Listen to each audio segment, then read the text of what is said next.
أبعد وأخطر الجزر في العالم. أول نوع من الجزر الأكثر عزلة عن العالم هي جزيرة بوفيت. جزيرة واقعة في جنوب المحيط الأطلسي والمعروفة باسم أكتر الأماكن المرعبة والمعزولة على وجه الأرض. جزيرة مجمدة وغير مؤهلة بالسكان، والجليد بيغطى فيها حوالي 93% من مساحة الجزيرة كلها، وموجود في وسط الجزيرة بركان غير نشط وده بيكون مليان بالجليد.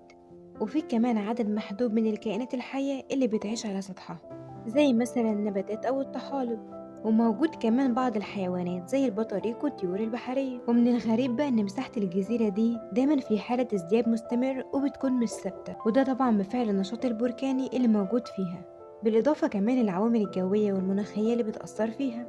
ويصل أعلى ارتفاع فيها عن مستوى سطح البحر حوالي 780 متر. وبالرغم من إنها جزيرة مش معزولة، لكن الوصول ليها أو حتى التواجد فيها بقى شبه مستحيل. تاني نوع من أغرب الجزر المعزولة واللي محدش يعرف عنها حاجة هي جزيرة القيامة، أبعد موقع في قائمة مواقع التراث العالمي لليونسكو، وده لأن تصنيفها إنها واحدة من أكتر الجزر المعزولة في العالم. وبالرغم من عزلة الجزيرة دي، لكن برضه كانت موطن لشعب قديم واللي قرروا يسيبوا 1000 تمثال ضخم دليل على وجودهم في الجزيرة.